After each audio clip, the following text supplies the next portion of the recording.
So recently, I decided to test myself to see if I could put together a daily vlog. Something educational, something inspirational, I really wanted to do something different than what I've been doing anyway.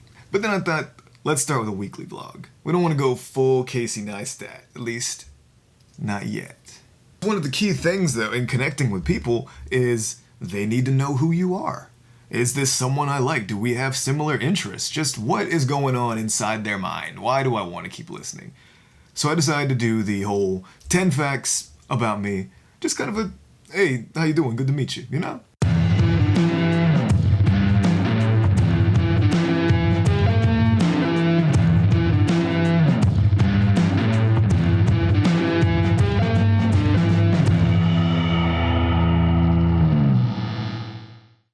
So fact number one, in 2008 I did my first Ninja Warrior videos. When you would send in a video to G4, G4 would put up on their website, they'd do a voting and everything. And this was for Japanese Ninja Warrior, like the original. And they would vote people up. Number one got sent over to Japan. Fun time for everyone. I made number 3. I made number 3 one year. I never made number 1, so I didn't get to go to Japan. Well, not for Ninja Warrior anyway. I think it was 2012.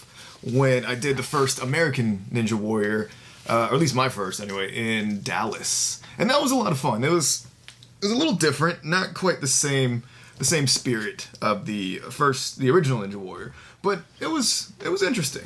Very different, fun, the course was great. Fact number 2. In 2006, I was living in El Paso, Texas, and I decided to go skydiving. Had to drive out to Santa Teresa, New Mexico. Way out in the middle of nowhere, in the middle of the desert. I was like, cool, let's give it a shot. So my buddy and I were driving out there. It's like 6 in the morning. Way too early to be doing anything, let alone jumping out of a plane. But we end up getting there. We can't find the place. Run around the desert, can't find it. And we get there about 15 minutes late. All right, so I go up, talk to the instructor, and the guy's like, sorry, man, no dice. You didn't make it on time. Try it, better luck next week. Well, crap. So we're just like, fantastic, all right. Well, we decide, we're all the way out there, so we go to the little, they have this kind of shack out there. It's the airport, but it's just a private strip, has like 12 chairs inside, 1 desk, like a dog that wanders around. It was a very tiny little airport. So we're just sitting in there, just kind of trying to figure out our next steps. And this guy comes in, and we just kind of hang out, we're shooting the breeze, and we start talking about the whole skydiving thing. And he's like, oh, that's a bummer, too bad. And I was like, yeah, maybe you should just let us fly your plane. How about that? And he goes, you got gas money? Well, as a matter of fact, I got $80 from this class that I did not get to do. And he goes, deal, all right. I kid you not. We go out, he teaches me how to taxi on the runway, we take off, we fly around for a little while. It was great. So, in 2015, number 3. 2015, I quit my job at Starbucks to go backpacking through Europe. And it took me about a year and a half, saved up about $4,000, and just went around everywhere. Flew into Dublin, took Megabus to every town I could get to, went to Paris, went to Italy, made a few stops in that. So many places, and it was a lot of fun. It was hard, staying in hostels and eating just bread and cheese every day. That was a fun one, but overall it was a great experience. You're really just kind of getting to see places I wouldn't normally get to see. And I got to go back to Germany, see where I was born, so that was amazing. I sent my mom a bunch of pictures of it. She liked it. She's like, oh, 30 years later, it looks so different. But Europe really is an amazing place. So, fact number 4, I started wrestling about a year ago, like pro wrestling, like in the old, WCW, ECW, WWF days, I guess WWE now, but the stuff that I watched as a kid that I really, really enjoyed, turns out I'm doing some of it now.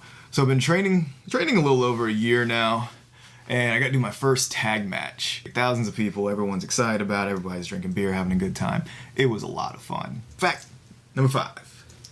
In 2016, I bought a bus. I bought one off this dude who bought one who he didn't know why he had one in the first place. And I kind of had this idea of turning it into a touring business for musicians, get people on the road, getting them driving around, kind of a place to stay. So I turned it effectively into a tiny home, and all just by watching DIY YouTube videos, honestly. It was watching ones on how to build stuff out of pallets. I ended up building a bed out of pallets. I built a couple of couches out of it. A friend of mine, her grandma, helped me do a custom mattress for him. All the insulation, everything, took out all the panels, sanded off all the rust, pulled up all the rubber, hardwood floor, so that was kind of cool. I didn't quite get the hang of plumbing, so I have like this gravity-fed kind of kitchen sink cabinet set up with, you know, a tank of water up top and then gray water on the bottom. But I mean, it still works. You can brush your teeth, wash your hands, do some dishes. It's nice. Honestly, the bus itself is just kind of a great conversation starter. People just kind of gravitate to it. And it's interesting. It's a good story to tell people. Fact number 6. In 2014, I rode my motorcycle to Dallas to do their version of Running with the Bulls. So kind of like what they do in Spain. Full Tomato Royale too, which, disclaimer, hurts a lot more than getting in there with those bulls. At least, you know, I didn't get gored, so.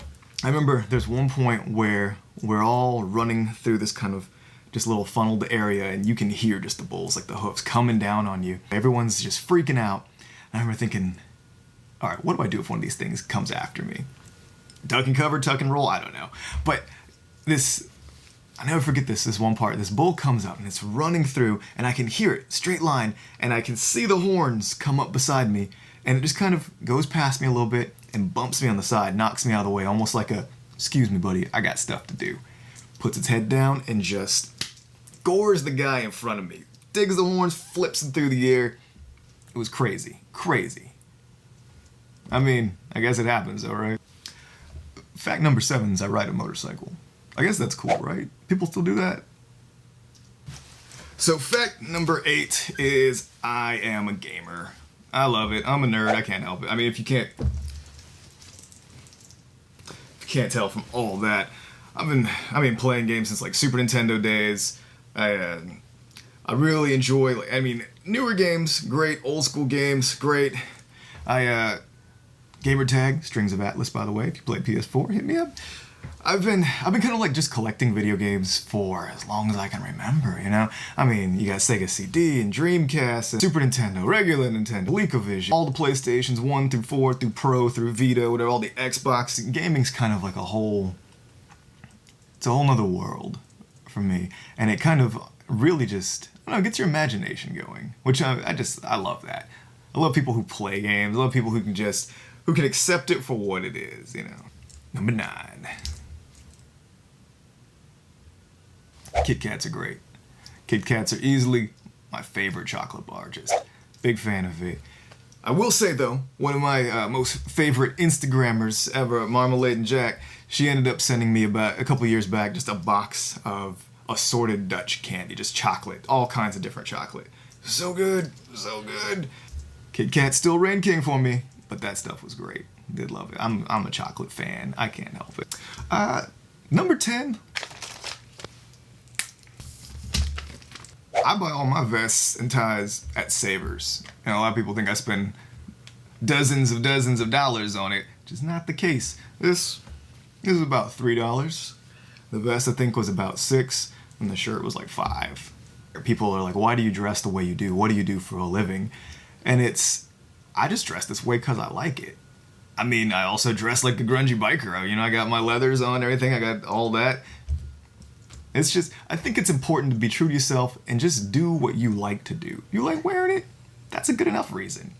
People are tripping. Did I mention that I do music? Yeah, I've been doing that for a little while too.